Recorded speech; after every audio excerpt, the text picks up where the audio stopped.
Admiral Kethvar's 6 eyes studied the holographic display floating above the command console. The three-dimensional map showed the known galaxy, with thousands of star systems marked in different colors. Green indicated peaceful member worlds of the Galactic Empire. Blue marked neutral territories. Red showed hostile regions under quarantine or active warfare. But there was one section that glowed an ominous purple. A sphere of space containing roughly 300 star systems, all centered around a small yellow star the aliens had catalogued as Sol 3. The humans called it Earth.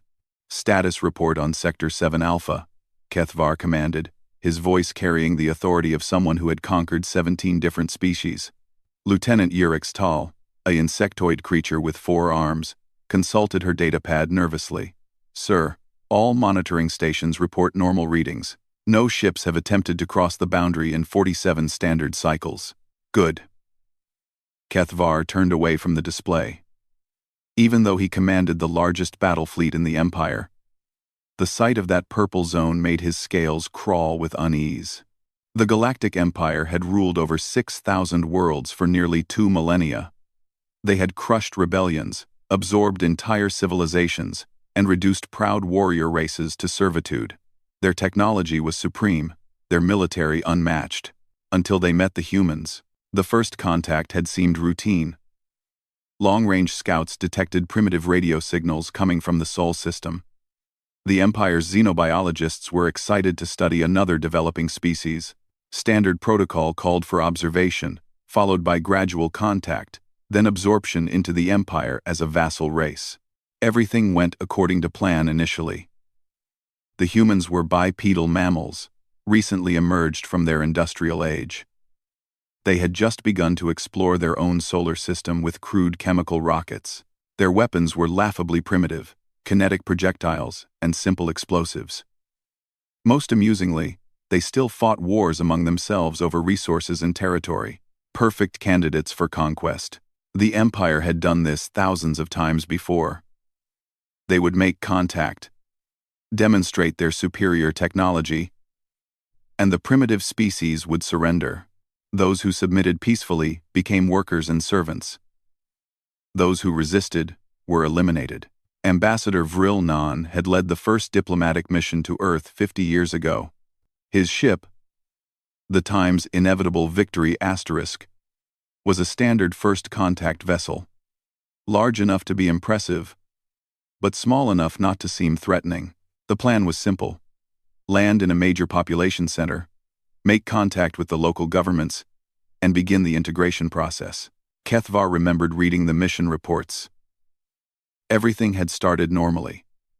The humans were indeed primitive, but showed remarkable curiosity about the visitors. Their leaders were eager to learn about the galaxy beyond their world. Some human scientists were almost childlike in their excitement about alien technology. The Empire's xenopsychologists had profiled the humans as a naturally submissive species.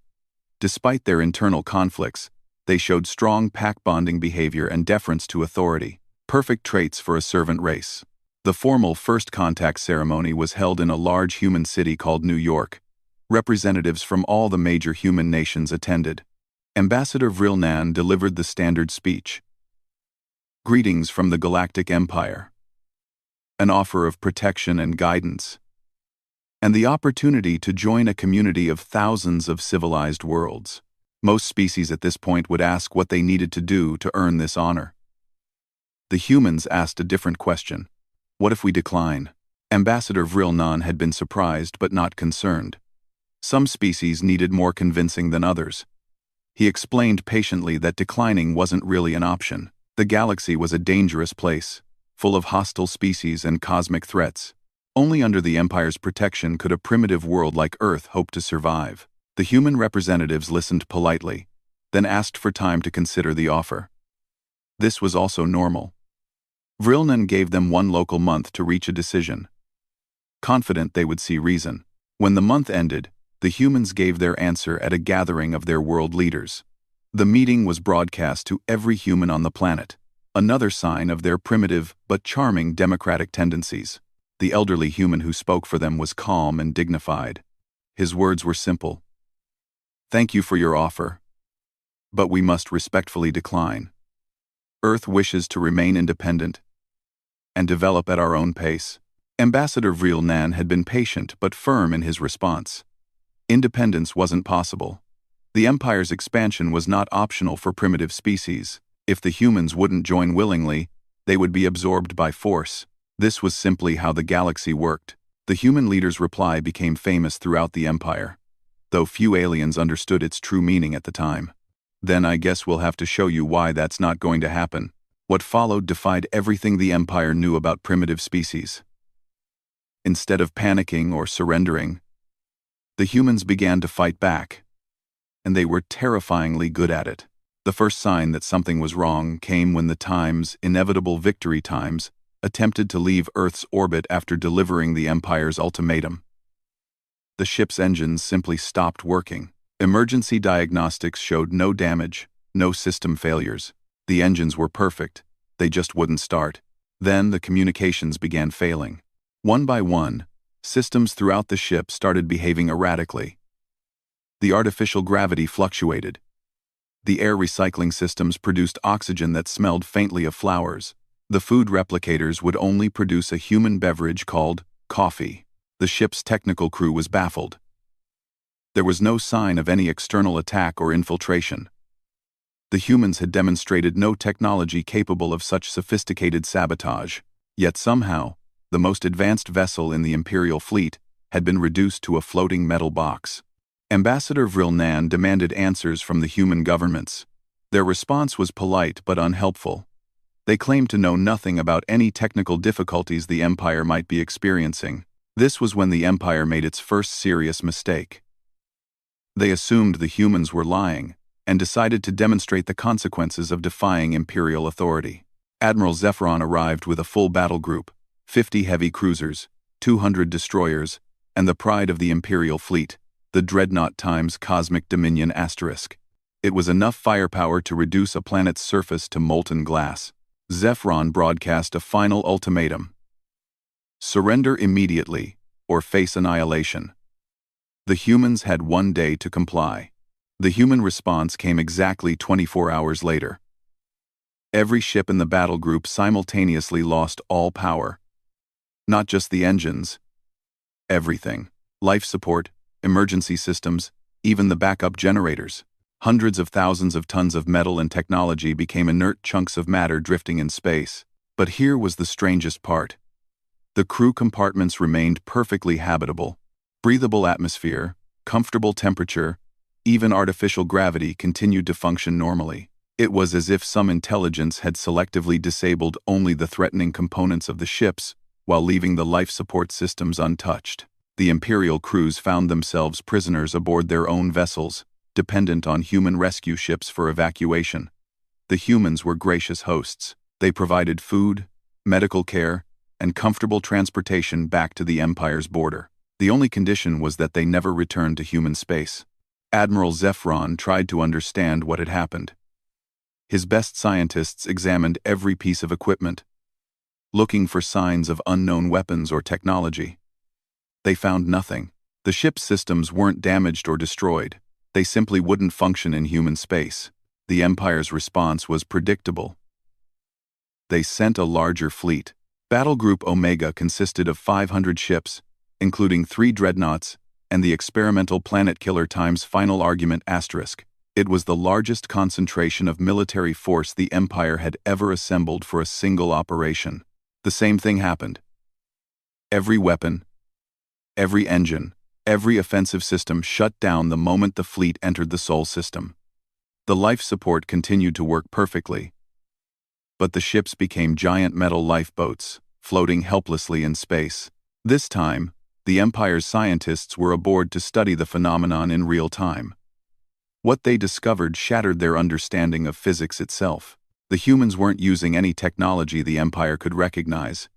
There were no energy emissions, no quantum field fluctuations, no signs of conventional weapons or defensive systems. Yet somehow, they were able to selectively disable specific types of technology, while leaving others completely unaffected. Dr. Nithral, the Empire's chief xenobiologist, proposed a theory that his colleagues initially dismissed as impossible. What if the humans weren't using technology at all? The Empire had encountered thousands of species across the galaxy. Most were similar to themselves, tool users who had developed science and technology to manipulate their environment. A few species had evolved unusual abilities, limited telepathy, enhanced physical capabilities, resistance to certain forms of energy. But no species had ever demonstrated the ability to directly manipulate matter and energy through what could only be described as willpower alone. Dr. Nithral's research team spent months studying the humans from a safe distance outside their solar system. They used long-range sensors, intercepted human communications, and analyzed every piece of data they could gather without actually entering human space. What they found was disturbing. The humans appeared to be undergoing some form of accelerated evolution. Their brains showed unusual activity patterns that didn't match any known species. More frightening, these patterns seemed to be spreading through the human population at an impossible rate. Whatever was happening to humanity, it was happening to all of them simultaneously. The Empire's psychic species, the Meltari, were consulted. These beings possessed natural telepathic abilities and served as the Empire's experts on mental phenomena. When they studied the long-range scans of human brain activity, their reaction was immediate and terrified. "We cannot approach that system," their representative declared. "What the humans are becoming is beyond our understanding. They exist in a state of consciousness that our minds cannot safely contact." The Imperial Council was skeptical. The Meltari were known for their caution, often exaggerating potential psychic threats. But when pressed for details, their explanation was unsettling. According to the Meltari, individual human minds were somehow connecting to form a vast, collective intelligence. Not a hive mind like some insect species, but something far more complex. Each human retained their individuality, while simultaneously being part of a larger consciousness that spanned their entire species. "Imagine," the Meltari representative explained, "a single mind with the combined creativity, knowledge, and capability of 7 billion individuals. That is what humanity is becoming." This collective consciousness apparently had the ability to manipulate reality itself on a fundamental level, not through technology or psychic powers, but through some form of direct interaction with the underlying structure of the universe. The Empire's physicists declared this impossible. The Meltari's response was simple: "Then explain how they disabled your fleets." The final attempt to conquer humanity came 5 years after first contact. Supreme Admiral Cathmore, the Empire's greatest military commander, proposed a different approach. Instead of trying to fight the humans directly, they would simply isolate the Sol system and wait for the phenomenon to fade. A massive fleet was positioned at the edge of human space, not to attack, but to establish a quarantine. Nothing would be allowed in or out of the Sol system until the humans either returned to normal or exhausted whatever power they had gained. The plan seemed sound. No species could maintain such an unnatural state indefinitely. Eventually, the humans would revert to their original form, and then they could be dealt with conventionally. The quarantine lasted exactly 1 day. On the second day, every ship in the blockade fleet found a message waiting in their communication systems. The message appeared simultaneously across the entire fleet, in the native language of each species represented in the crew. The message was brief: "We asked you politely to leave us alone. We're asking again. This will be the last time we ask." Supreme Admiral Cathmore ordered the fleet to maintain position. The Empire had never retreated from a primitive species, and they wouldn't start now. That was when the stars began to move. Not metaphorically. Literally. Every star visible from the human solar system began to shift position in the sky. Slowly at first, then with increasing speed, the entire stellar neighborhood began to rearrange itself. The Empire's astronomers watched in horror as gravity itself seemed to bend to human will. Stars that had maintained the same positions for millions of years were dancing across the cosmos, like lights on a festival decoration. The display lasted exactly 1 hour, then everything returned to normal. But the message was clear. Humanity had become something that could manipulate the fundamental forces of the universe itself. The Imperial fleet departed that same day. Admiral Kethvar pulled his attention back to the present as an alarm sounded on the bridge. Lieutenant Urix looked up from her console with obvious concern. "Sir, we're receiving a distress signal from a civilian transport. They report engine failure and are drifting toward the human boundary zone." Kethvar felt his blood turn to ice. "How close are they to the boundary?" "Approximately 6 standard hours at their current drift rate." The Admiral turned to his communications officer. "Open a channel to all rescue vessels in the sector. I want that transport recovered immediately. Use every ship we have if necessary." "Sir," Urix asked hesitantly, "what if we can't reach them in time?" "Surely the humans would understand it's an accident. They might allow a rescue mission into their space." Admiral Kethvar looked at his young lieutenant with something approaching pity. She hadn't been alive during the first contact wars. She had no idea what humanity had become. "Lieutenant," he said quietly, "the humans don't allow anything into their space. Ever. And after what we tried to do to them 50 years ago, I don't blame them." The rescue operation began immediately, but Kethvar knew it might already be too late. Once a ship crossed into human territory, it was gone. Not destroyed. The humans weren't cruel, but it would never be allowed to leave. In the 50 years since first contact, exactly 17 ships had accidentally crossed into human space. All had been returned safely to the Imperial border, along with their crews, but the ships themselves were never quite the same afterward. They worked perfectly, showed no signs of damage, and passed every technical inspection. But something fundamental had been changed. The crews reported strange dreams while aboard the vessels. Some claimed the ships seemed to think for themselves. Others insisted they could hear whispers in the walls when the ships were in hyperspace. The Empire's scientists studied the returned vessels extensively, but found no explanation for the phenomena. Eventually, all 17 ships were quietly decommissioned and destroyed. No one spoke about why. Admiral Kethvar watched the holographic display as rescue ships raced toward the drifting transport. They would either save those civilians or add another ship to the list of vessels that had experienced humanity's strange mercy. Either way, it reminded him why the Empire had established the Forbidden Zone around human space. Some species were too dangerous to approach, even for an empire that ruled half the galaxy, especially for an empire that had once tried to conquer them. Captain Zex High had never intended to become a criminal. As a freight hauler for the Galactic Empire, he had spent 30 years moving cargo between the Outer Rim colonies without incident. His ship, the Times profitable venture Asterisk, was old but reliable, and his reputation for honest dealing had earned him steady work. Everything changed when his daughter got sick. Vexhai was only 12 years old, but the neural plague was eating away at her brain tissue. The doctors on Kepler Station said she had maybe 6 months before the disease reached her motor cortex. After that, paralysis and death. There was a cure, but it cost more than Zexai could earn in 10 lifetimes. The medicine was produced on only 3 worlds in the Empire, and the pharmaceutical cartels controlled every shipment. They claimed the high price was necessary to fund research into other treatments. Zexai knew better. He had transported enough luxury goods to know greed when he saw it. That's when he met Rothic, a black market dealer who operated in the shadow ports along the Galactic Rim. Rothic had a proposition: steal 1 shipment of neural plague medication, and Zexai could keep enough to save his daughter. The rest would be sold to desperate families who couldn't afford the official prices. It wasn't really theft, Rothic explained. The medication was being transported to wealthy core worlds, where it would sit in storage facilities, hoarded against future demand. Taking 1 shipment would save thousands of lives without actually hurting anyone who needed the medicine.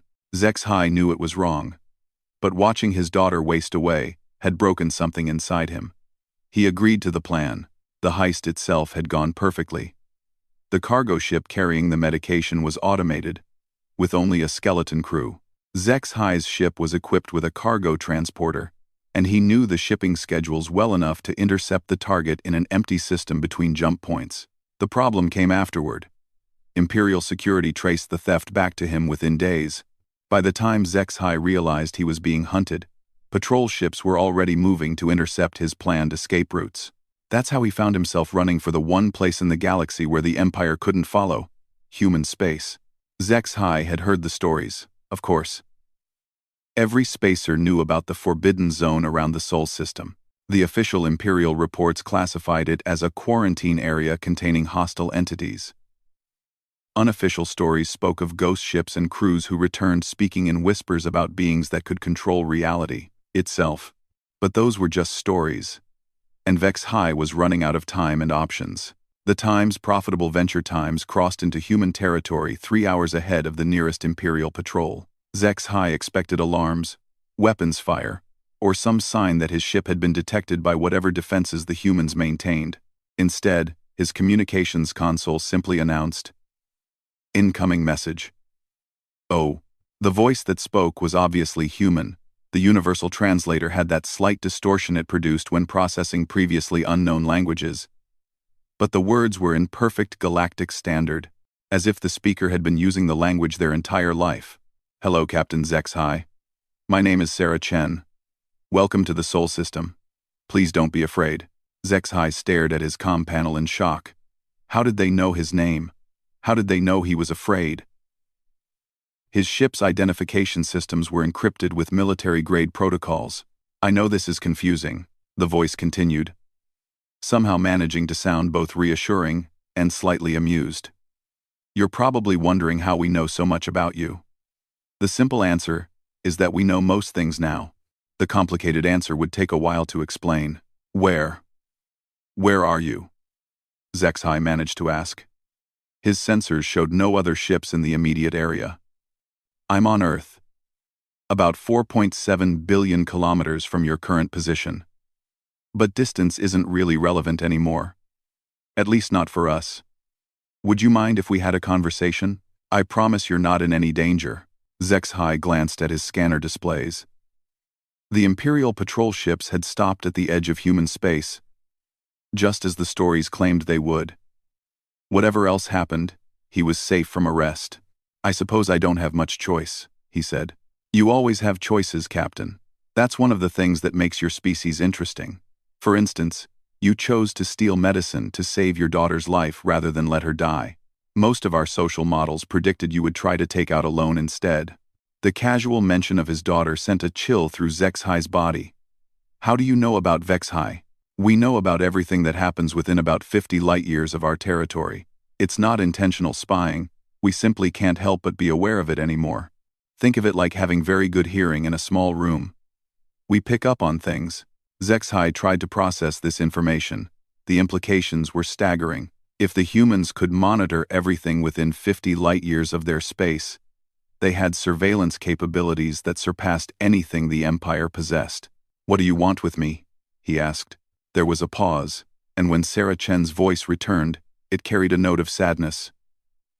"We want to help, if you'll let us. Your daughter is dying, and you've risked everything trying to save her. That kind of love is something we understand better than we used to. The medicine I stole will keep her alive for maybe 2 years," Sarah interrupted gently. "The neural plague is more adaptive than your doctors realize. It evolves resistance to treatment over time. What Zexhai needs is a complete genetic restructuring of her neural tissue." Zexhai felt his heart sink. Gene therapy was even more expensive than the stolen medicine. It was a treatment reserved for the wealthy elite of the core worlds. "However," Sarah continued, "we might be able to help with that. But first, I need to ask you a question, and I need you to answer honestly. Are you willing to trust us?" "What do you mean?" "I mean exactly what I said. Are you willing to place your faith in humanity, even though you've been told we're dangerous? Even though you don't understand what we've become?" Zexhai stared out his viewport at the distant yellow star the humans called Sol. Everything he had been taught said this was the most dangerous place in the galaxy. The stories spoke of cosmic horrors and incomprehensible powers, but the voice on the comm sounded like someone who genuinely wanted to help a father save his sick child. "Yes," he said quietly. "I'll trust you." "Good. Please don't be alarmed by what happens next." The Time's profitable venture times began to accelerate toward the inner system, But Zexhi's hands weren't on the controls. His ship was moving on its own, following a course he hadn't programmed. "We're bringing you to Earth," Sarah explained. "It's the safest place for the procedure." "What procedure?" "The one that will save your daughter's life."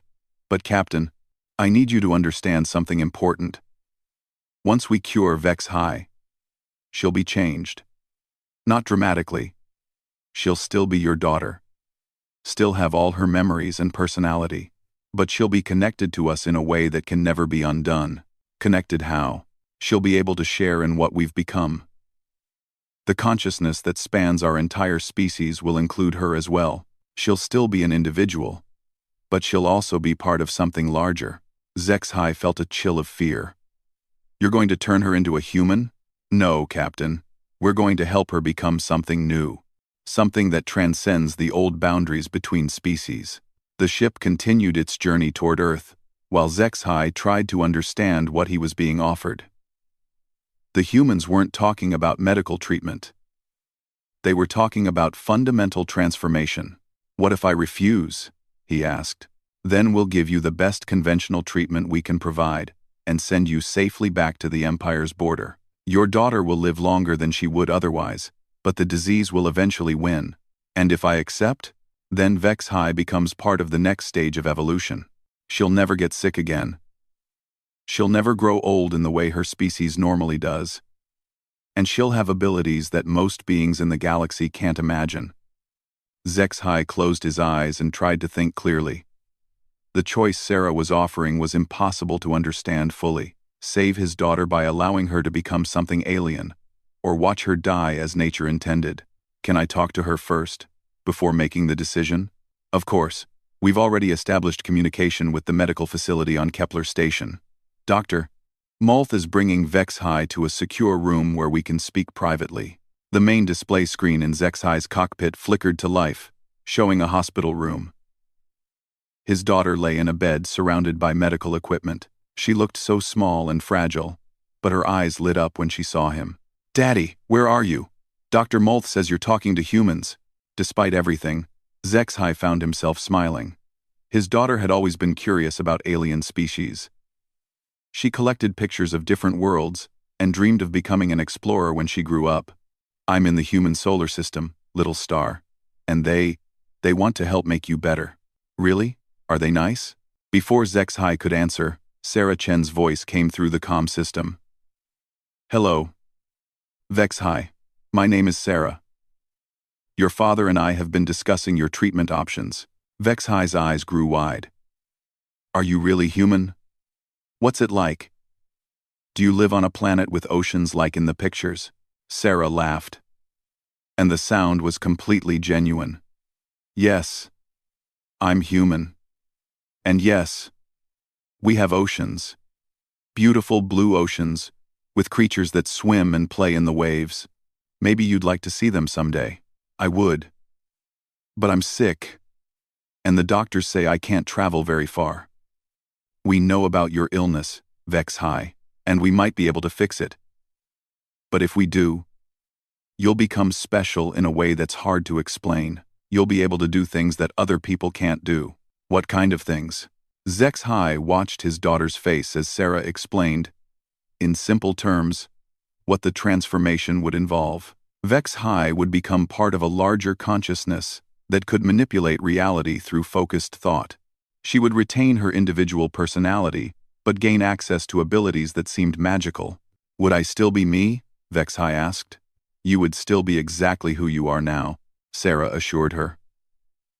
"But you'd also be part of a family that includes every human who has ever lived, and others who have joined us. You would never be alone, and you would never be afraid, because all of us would be there to help you."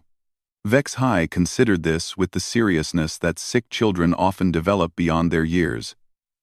"Daddy, what do you think?" Zexhi looked at his dying daughter and realized the choice had never really been a choice at all. "I think," he said slowly, "that if the humans can save you, then we should let them try." "Okay," Vexhi said with a smile. "I want to see the oceans." The medical procedure took place aboard a ship that appeared next to the Times' profitable Venture Times, without any detectable approach. One moment, HFY was alone in space, and the next he was being invited aboard a vessel that defied several laws of physics just by existing. The ship's interior looked like no technology HFY had ever seen.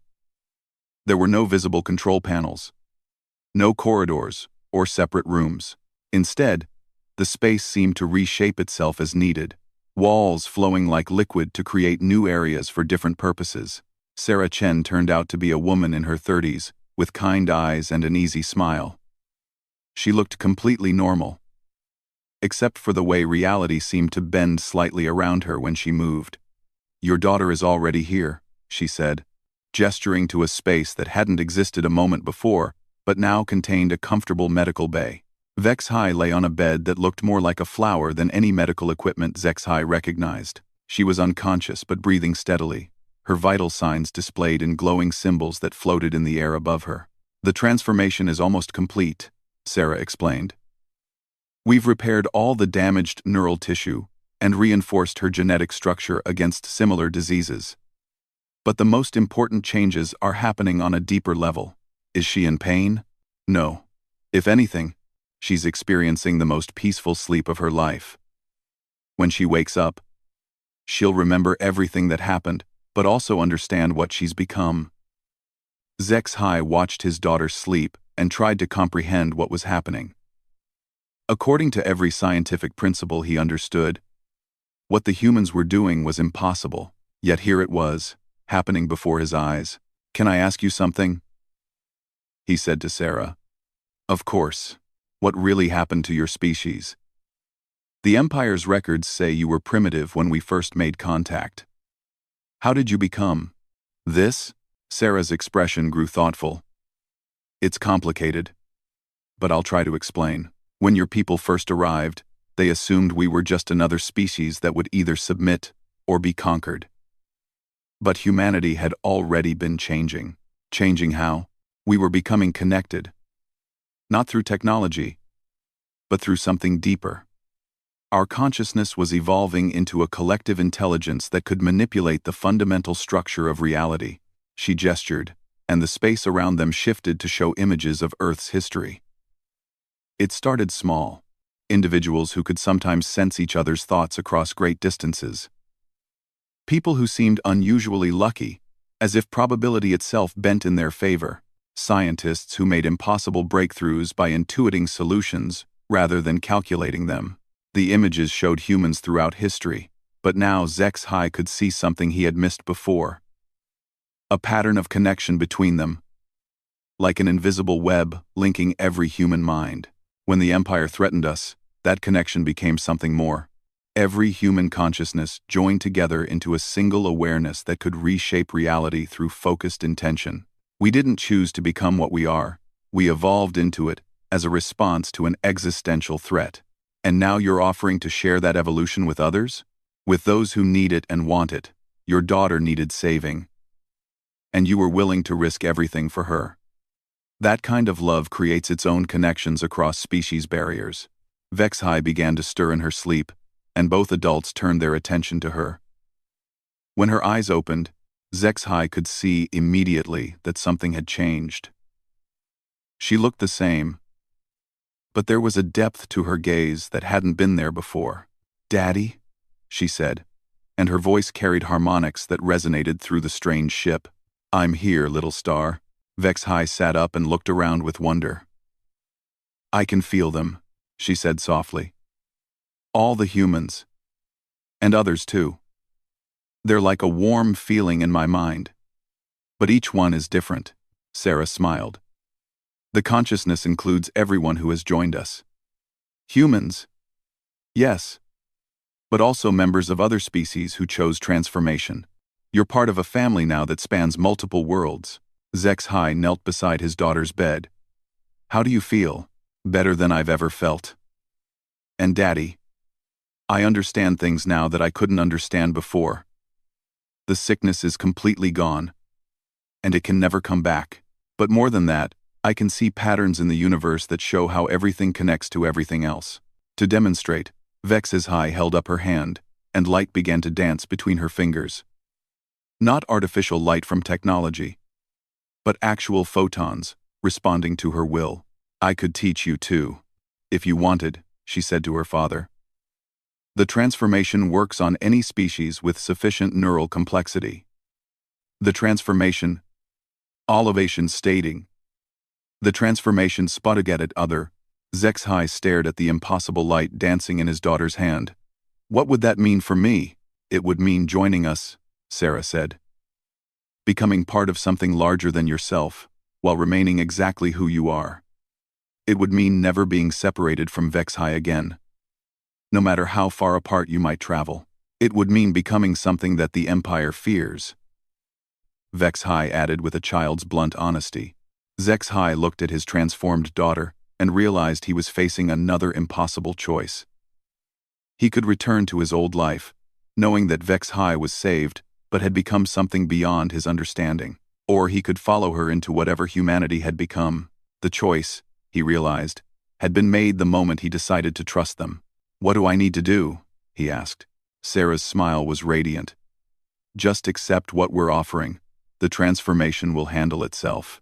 As consciousness flowed through him like warm water, Zexhai's last thought as a purely individual being was that love really could transcend any barrier, even the space between species. When awareness returned, he understood why the Empire had forbidden human territory.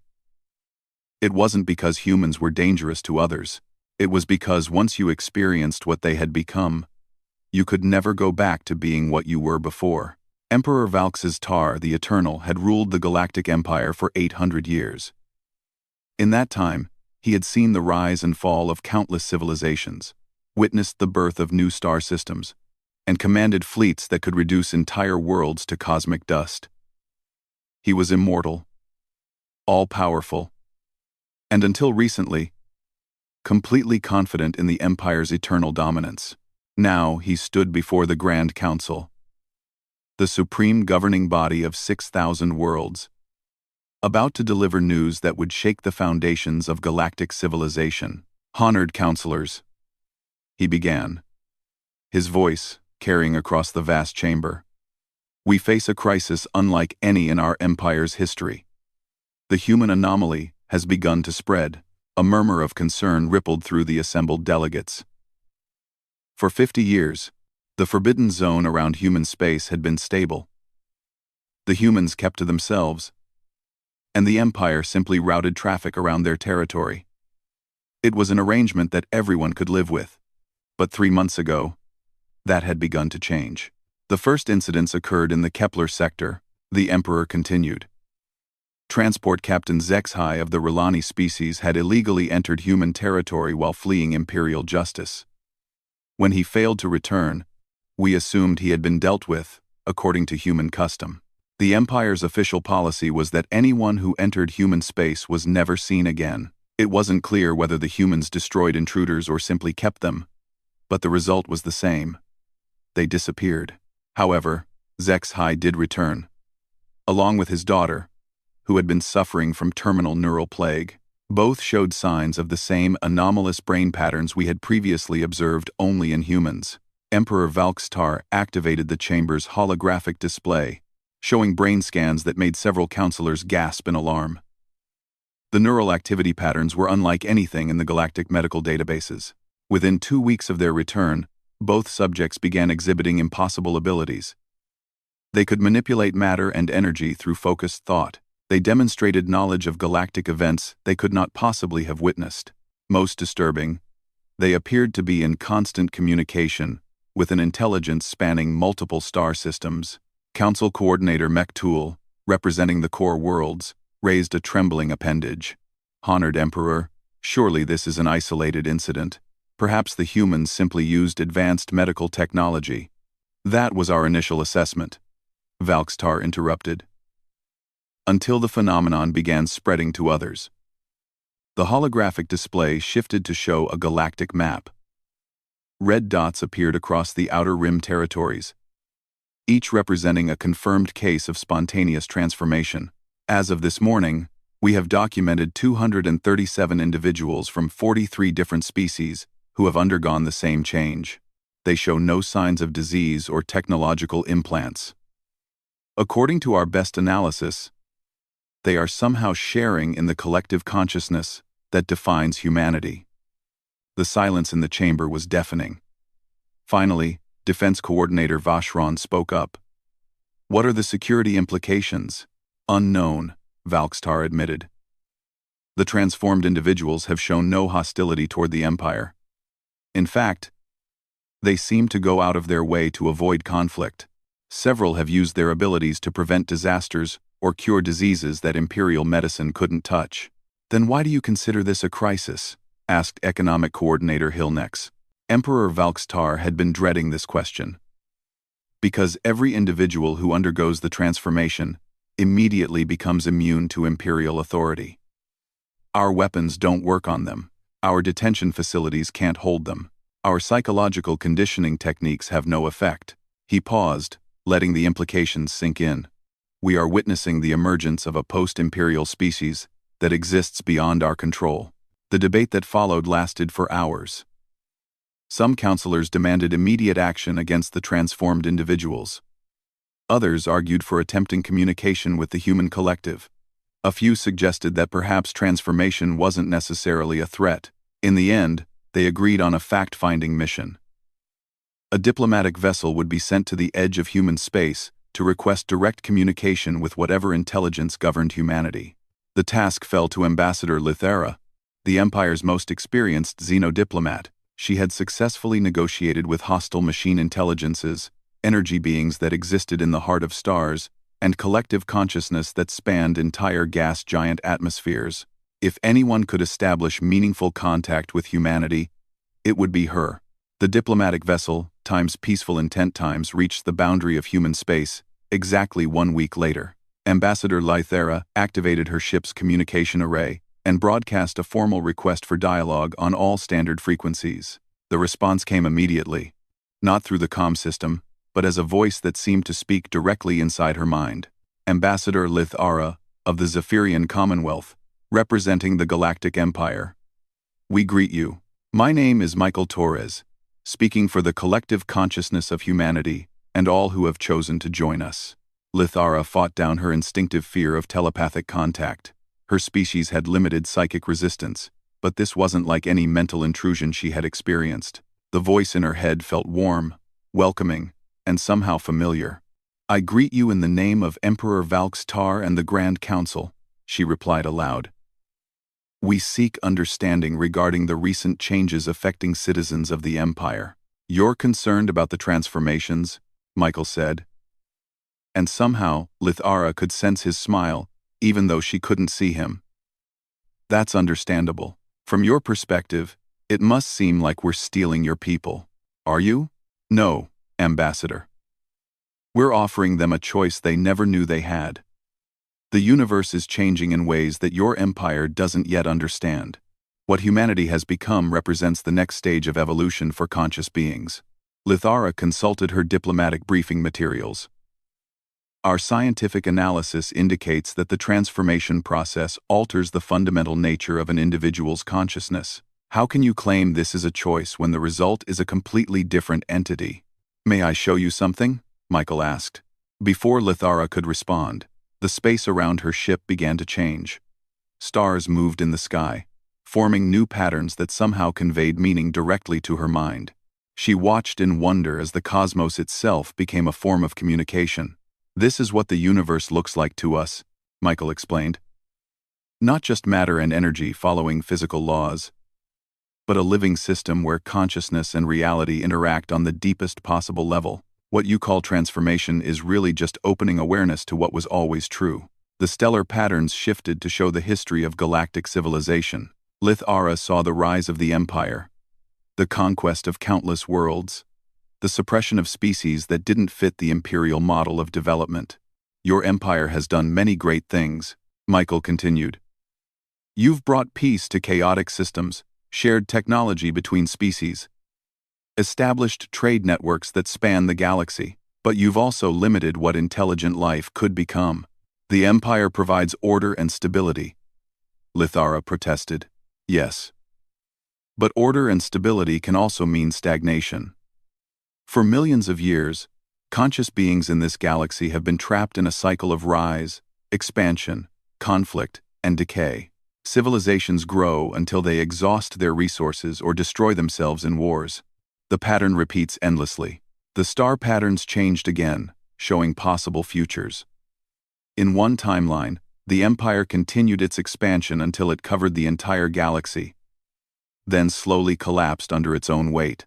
In another, humanity's transformation spread to every conscious being, creating a collective intelligence that transcended physical limitations. "We're not trying to destroy the Empire," Michael said. "We're offering it a chance to evolve beyond its current limitations." Lythara studied the cosmic visions with growing unease. What would that evolution look like?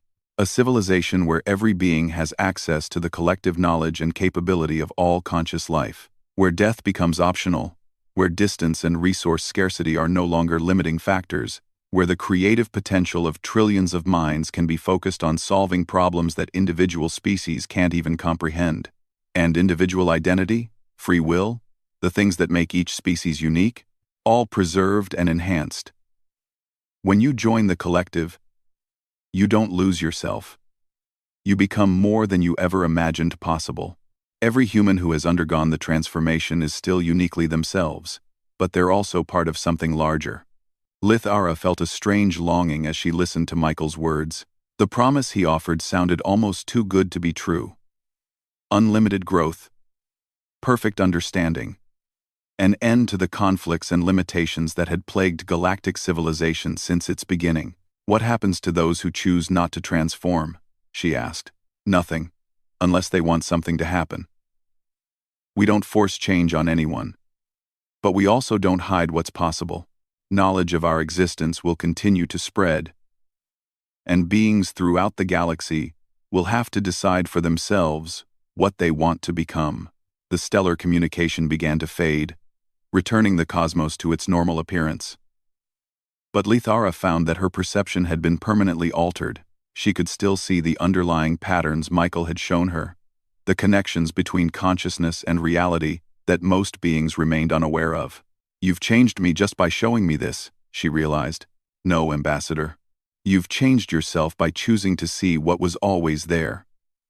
The transformation isn't something we do to people, it's something they do to themselves once they understand what's possible."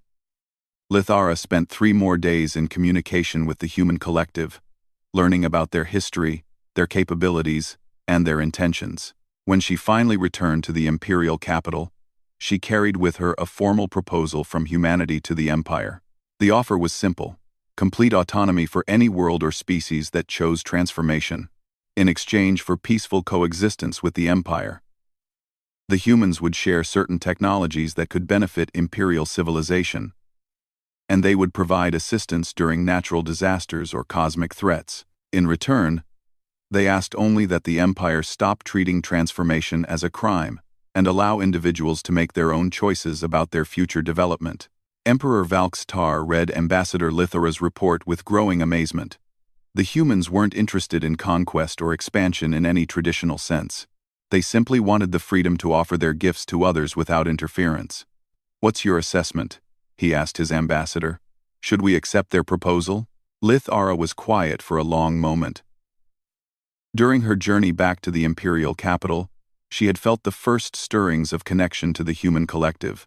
Not full transformation, she hadn't chosen that yet, but a growing awareness of possibilities beyond anything she had previously imagined.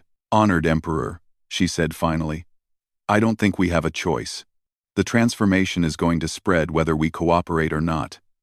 Our only decision is whether to fight a war we cannot win, or work with humanity to manage the transition peacefully. And personally, what do you intend to do?" Ambassador Lythara looked out the palace windows at the gleaming towers of the imperial capital. For 800 years, this had been the center of galactic civilization, the symbol of order and stability in a chaotic universe. But now she could see the patterns underlying that stability, the web of connections between all conscious beings that the Empire had unknowingly been suppressing through its rigid hierarchies and territorial boundaries. "I intend to keep my options open, Your Majesty." The Empire's response to humanity's proposal took 6 months of debate and political maneuvering. In the end, they agreed to a limited trial program, 5 systems in the Outer Rim would be designated as transition zones, where transformation would be allowed without Imperial interference. The results were immediate and startling. Within weeks, beings from dozens of species had voluntarily traveled to the transition zones. Not all chose transformation, but those who did began demonstrating abilities that revolutionized their home worlds. Agricultural planets that had struggled with poor soil found their crops growing with unprecedented abundance. Mining worlds discovered new deposits of rare elements appearing exactly where they were needed. Research stations reported scientific breakthroughs that had seemed impossible just months before. Most significantly, conflicts between species began to resolve themselves.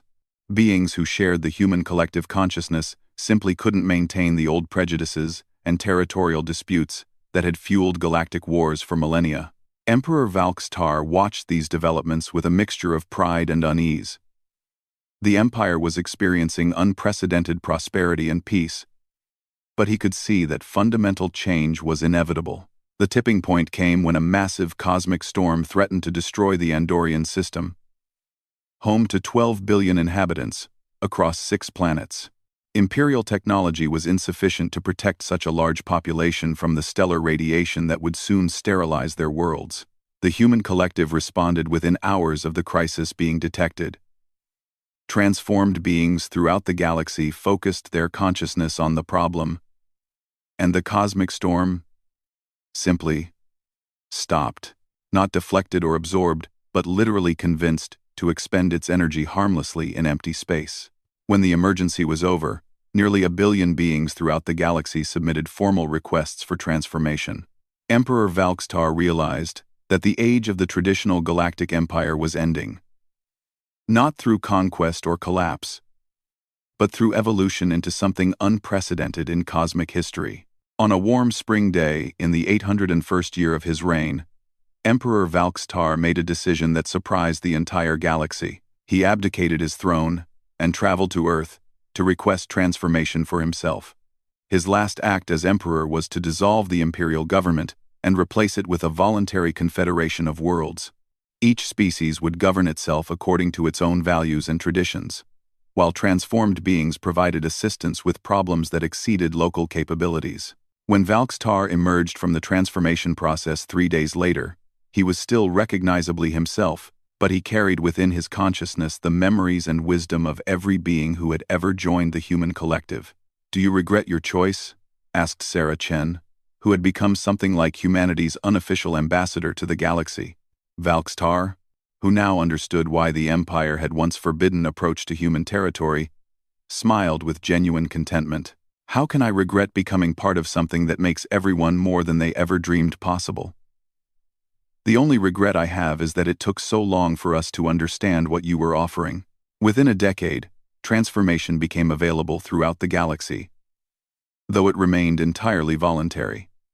About 30% of all conscious beings eventually chose to join the collective, while the rest continued their traditional forms of existence with the support and protection of their transformed neighbors. The forbidden zones were dismantled, replaced by welcome beacons that invited all beings to discover what lay beyond the boundaries of individual consciousness. And in the end, the galaxy learned that the most dangerous thing about humanity had never been their power to destroy, but their power to show others what they could become.